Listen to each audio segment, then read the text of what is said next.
Meus queridos irmãos, a paz do Senhor Jesus. Uma alegria poder hoje estar aqui com todos para juntos nós meditarmos num estudo tão maravilhoso da nossa escola bíblica dominical.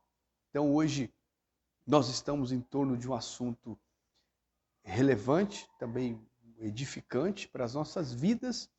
E eu venho hoje, dar aqui a nossa humilde contribuição para que, de alguma forma, possamos fortalecer esses nossos estudos de domingos que Brasil afora acontece. Uma alegria, né? Nós sabemos que dentro aqui desse canal do YouTube, na verdade, existe tantos irmãos e irmãs, professores, professoras que trazem tanto complemento para o aperfeiçoamento desse estudo. E eu penso da seguinte maneira, né? Eu penso que cada um tem um modo de ver o mesmo assunto, não no sentido da divergência, mas no sentido dos complementos. Existe assuntos que chamam mais atenção de um e de outro. E quando nós colocamos isso e nós enfatizamos os pontos e os detalhes que nos chamam a atenção, no final ele contribui para um enriquecimento, contribui para o aperfeiçoamento, o aproveitamento daquele assunto. Então eu fico muito contente.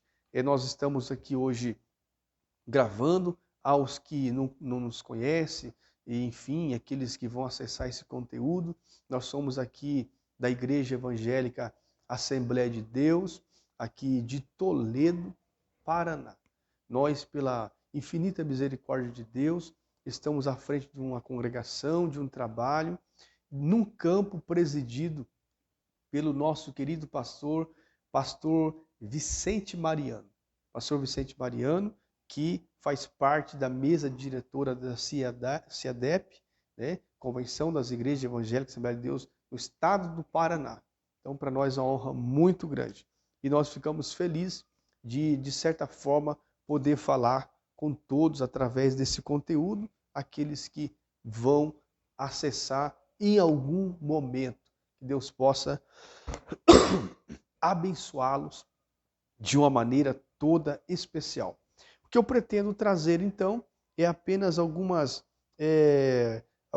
pontos, algumas observações, enfim, dentro dessa lição, a fim de que complemente, de alguma forma, aquilo que você já vem estudando, tanto os nossos irmãos professores da nossa congregação, tanto outros que, de repente, irão acessar e acompanhar esse estudo. O estudo hoje está na lição de número 9. Paulo e sua dedicação aos vocacionados. Então eu quero hoje me pautar nesse assunto. Quando eu estava meditando nessa lição, que você com certeza já tem lido ela e se preparado para a escola agora nesse próximo domingo, dia 28 de novembro, eu estava meditando e na vida de Paulo, aquilo que nós estamos fazendo nesse período todo, e analisando a questão da dedicação de Paulo aos vocacionados. Há uma palavra na Bíblia, há um versículo conhecido por todos que diz que a seara está madura, mas poucos são os ceifeiros, poucos são os trabalhadores. O que eu vejo em Paulo? Eu vejo em Paulo que ele, sabendo que poucos são os ceifeiros, e ele sabendo também da necessidade de ter mais trabalhadores no reino, de ter mais pessoas para fazer a obra de Deus, Paulo sabia lidar muito bem com essas duas realidades. A realidade de que precisava ter mais pessoas, mas também a realidade de que ele não precisava, não podia, por conta disso, desprezar os poucos que estavam com ele. É o que nós vamos ver na lição. Ele dedicava a essas pessoas que estavam com ele, os seus cooperadores, os seus obreiros, os seus auxiliares. É porque a gente corre o risco, muitas das vezes, de olhando uma realidade, esquecer de uma outra realidade. Ou seja, aquelas pessoas que mesmo ali sendo em poucos, quem sabe, no momento, mas são pessoas que estão ali. São pessoas que precisam ser moldadas, preparadas, né, para fazerem também a obra de Deus, né? Ele não desprezava isso. Paulo não fechava os olhos para esses irmãos, para esses cooperadores que estavam com ele. Então a lição fala disso. Paulo e sua dedicação a quem? Aos vocacionados. Muito bem. A nossa leitura em classe, ela vai estar então em Atos capítulo 20, versículo 17 ao versículo de número 34. Obviamente que nós não vamos ler essa leitura para nós tentar ganhar um pouco mais de tempo, mas existe muitas coisas interessantes que nós podíamos analisar de versículo a versículo, mas nós vamos apenas nos ater aos pontos da própria lição nessa oportunidade aqui nessa feita. Então nós vamos estudar sobre o grande legado do apóstolo Paulo para os obreiros da atualidade. O ponto central é: a liderança mais antiga deve cuidar das mais novas. A liderança mais antiga deve cuidar da mais nova. Até mesmo porque é como se fosse um grande bastão que estamos passando de um para outro, de geração para geração. Paulo, ele não ignorava isso. Ele tinha uma preocupação, sim, em relação aos seus obreiros que ficariam depois da sua partida, a preocupação de como que poderia estar então a obra de Deus quando ele não estivesse mais aqui. Eu acho que essa preocupação dele já é uma questão importante nós trazer à tona, né? Por quê? Porque eu devo pensar muito nisso, né? Isso é a visão do reino de Deus. Paulo não tinha uma visão para ele. Paulo não tinha visão pensando nele, na vida pessoal. Não, Paulo tinha uma visão do reino de Deus. Então ele se preocupava em relação ao reino de Deus.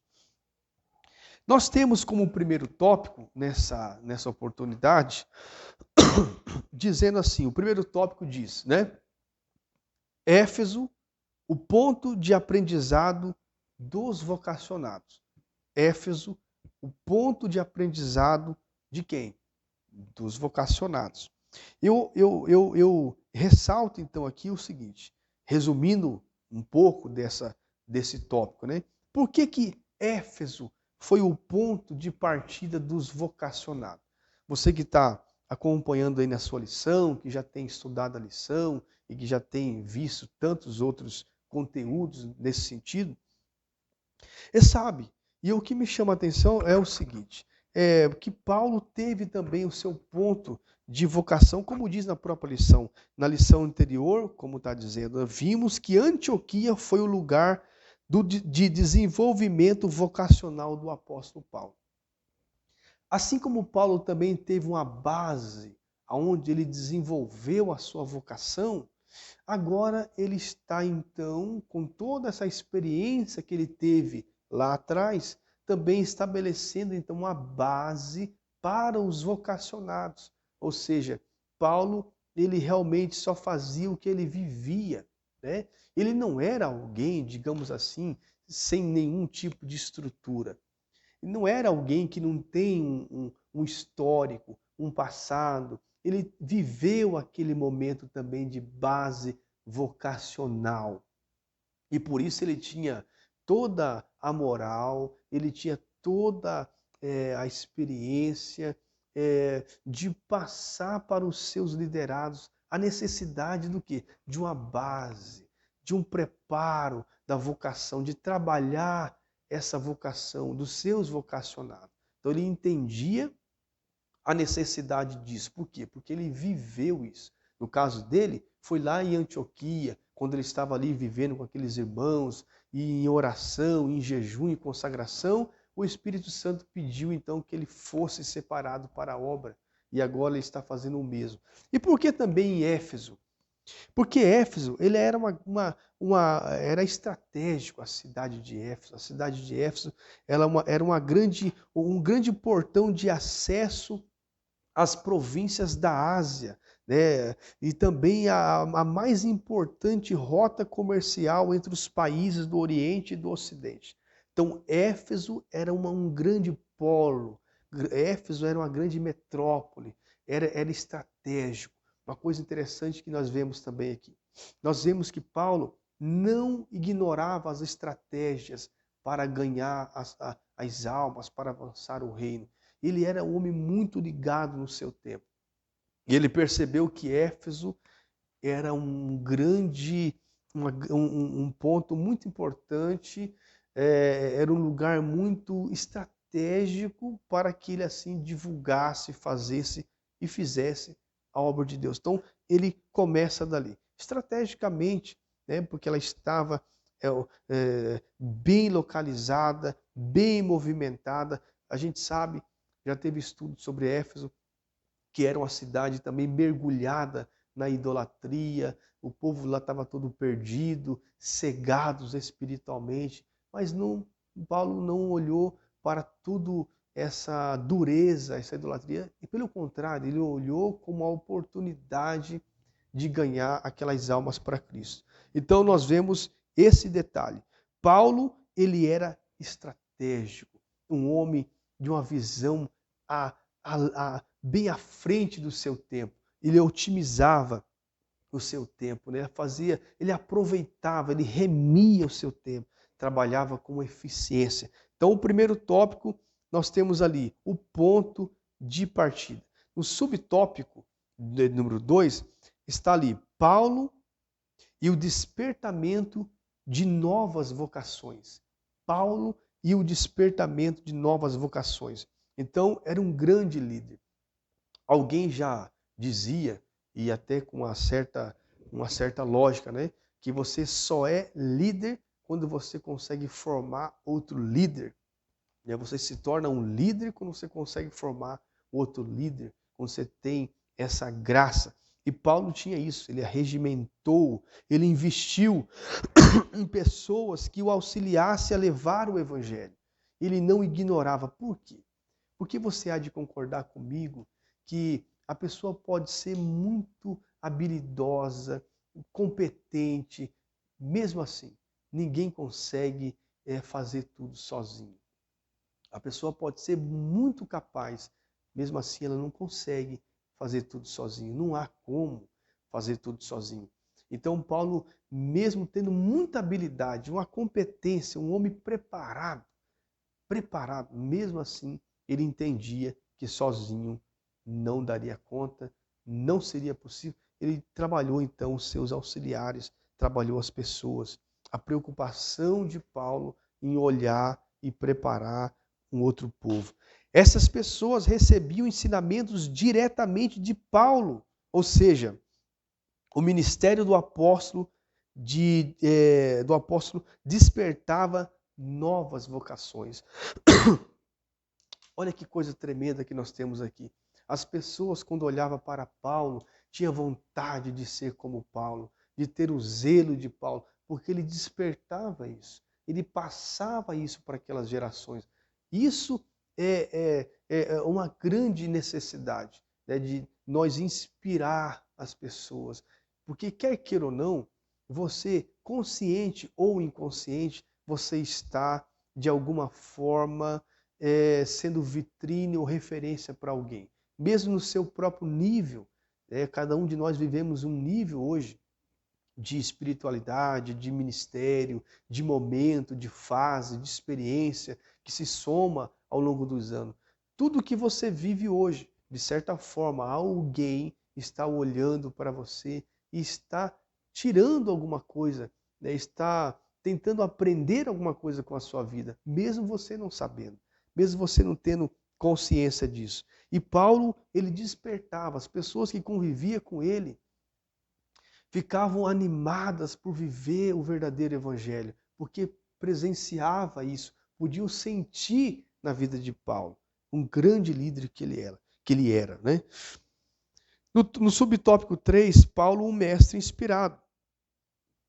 O apóstolo Paulo aproveitou a boa vontade de seus filhos na fé para o aprendizado do Evangelho.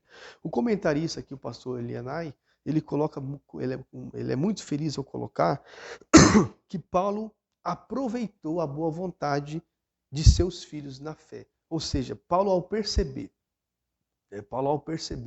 que aquela pessoa tinha vontade, tinha desejo, tinha zelo, Paulo não desperdiçava isso, Paulo não achava que isso seria, digamos, uma ameaça para o seu ministério, algo do tipo, não. Paulo aproveitava a boa vontade daquele liderado e trabalhava ela, né?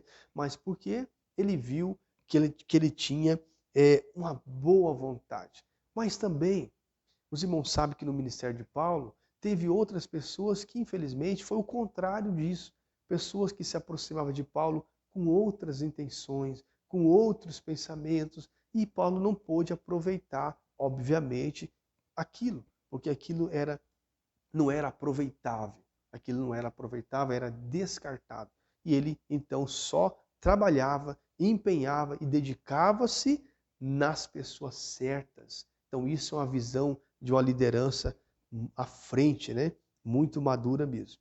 Ali, há instruções sobre como pastorear uma igreja, falar com diversas pessoas da igreja local, segundo as suas faixas etárias. São as epístolas pastorais que Paulo ensinou Tito, Timóteo, né?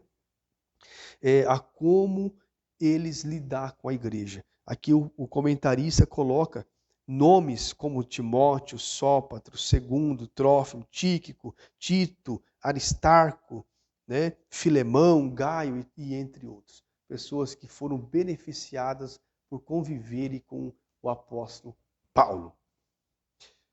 Bom, esse é o nosso primeiro tópico que eu deixo aqui para nós fazermos aqui as nossas ponderações, complementando, né, esse assunto tão rico.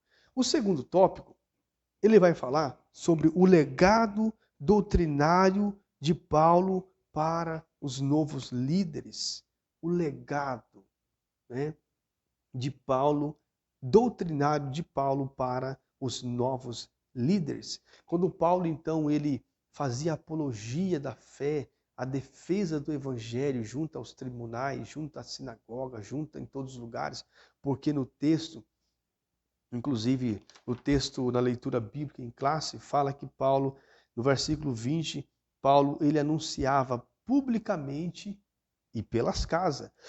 Então Paulo não era só eloquente ou animado quando estava publicamente, mas também pelas casas. Era um homem que vivia o evangelho intensamente. Era um homem que vivia o evangelho tanto no público quanto no particular, tanto nas casas, no individual. Esse era a vida do apóstolo Paulo, uma carta aberta, né? E nós podemos ver aqui no tópico 2 que então que dessas defesas que Paulo fazia surgiu grandes ensinamentos, um grande legado doutrinário para os novos líderes. Aí nós temos aqui, por exemplo, colocado pelo comentarista, a questão dos judaizantes e a questão dos gnósticos. A questão dos judaizantes, que eram aqueles irmãos que estavam entrando, aceitando a Cristo, mas achava e dizia e propagava que era necessário observar as leis mosaicas, cerimoniais, para se obter a salvação, que a fé não era suficiente, os legalistas. Então Paulo veio, né, com aquela intensidade, e diga-se de passagem algo aqui. Se Paulo não enfrentasse isso, não fizesse esse enfrentamento da maneira que ele fez, eu creio que correria um grande risco de a igreja ser enfraquecida por esses ensinos. Porque aquelas pessoas que estavam se ensinando eram pessoas de grande referência ali naquele começo, né? E aquilo, se Paulo não se posicionasse da maneira que ele se posicionou, eu penso que teria graves consequências, bem maiores do que ele teve que administrar. Depois, os gnósticos, né? Eram aquelas pessoas que se consideravam mais espirituais, os ultras mega espirituais, né? Os mega ultra espirituais, que assim se achavam muito mais preparados do que as outras pessoas. E essas pessoas, esse grupo de pessoas, começou então a inserir na igreja um ensinamento completamente comprometedor à fé sadia. No subtópico do tópico 2, nós temos o compromisso de Paulo com o Senhor.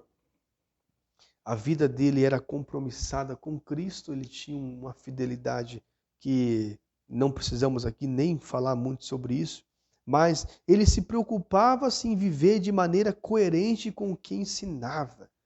Por isso sua vida era sem ostentação, pois desejava refletir a humildade de Cristo. Então Paulo, ele não tinha incongruência na vida dele, ou seja, ele não falava aqui e agia aqui de outra forma. Ele vivia intensamente, de forma coerente com os seus ensinos. Isso fica para nós um grande alerta, para nós considerarmos, porque vivemos no tempo do fim, não poderia ser diferente, onde nós estamos cercados de pessoas que muitas das vezes não vivem o que pregam, pessoas que pregam algo, vive outro. Nós estamos hoje rodeados desses maus exemplos. Já na época de Paulo tinha essas pessoas, né? E Paulo foi tão firme nessa questão de falar e proceder como está escrito, assim falar e assim proceder, que ele chegou a repreender até o apóstolo Pedro na questão dos judaizantes. Porque Pedro, ele estava bem na verdade, sendo ali conveniente com a situação. E Paulo se posicionou e repreendeu, porque, diz ele, Pedro era naquela ocasião repreensível. Então, Paulo era um homem compromissado. Nesse sentido, aprendemos com Paulo que não podemos pensar numa coisa, desejar e executar outra. Isso é, na verdade, um grande desvio, né? Você viver essa vida, né, indefinida, essa indefinição de você desejar algo, né, pensar em algo, mas, na verdade, praticar uma outra coisa. Eu estou, assim, sendo bem acelerado para tentar ser o mais prático possível, a fim de que o vídeo não fique longo e de que não fique cansativo. E para nós finalizar, então, o tópico de número 3, Paulo apela aos líderes. Paulo apela aos líderes sobre o desprendimento do obreiro para realizar a obra de Deus. O desprendimento. Não podemos nos perder ministerialmente por causa da avareza e da ganância. Lembremos de Paulo, que procurava não ser pesado às igrejas que pastoreava e visitava. Paulo não visava o lucro. Paulo não tinha a visão que muitos, infelizmente, acabam demonstrando ter nos dias atuais. A visão de distorcida, né? E não tendo a visão de reino. Não tendo a visão de reino. Como recentemente, nosso pastor, inclusive, nos ensinava acerca também desse assunto e comentava da distorção que tem em torno do reino. Muitas pessoas têm o reino como um império e você sabe muito bem dessa verdade. Infelizmente, tem pessoas que não olham mais para o reino como reino, olha como um império, visando o lucro, visando o enriquecimento, visando as honrarias, os aplausos, e infelizmente tem com isso destruído, escandalizado a fé de muitas pessoas. Então Paulo fala, olha, o obreiro, falando para os seus líderes, não pode ser uma pessoa desse tipo, com essa conduta, uma pessoa que está, na verdade, sendo materialista, gananciosa, avarenta em relação às coisas dessa vida. Ele falou muito bem isso para Timóteo, né? Que o bom soldado que foi alistado para esse grande exército não perde tempo com as coisas dessa vida, mas se esforça para servir aquele que o chamou para essa grande batalha.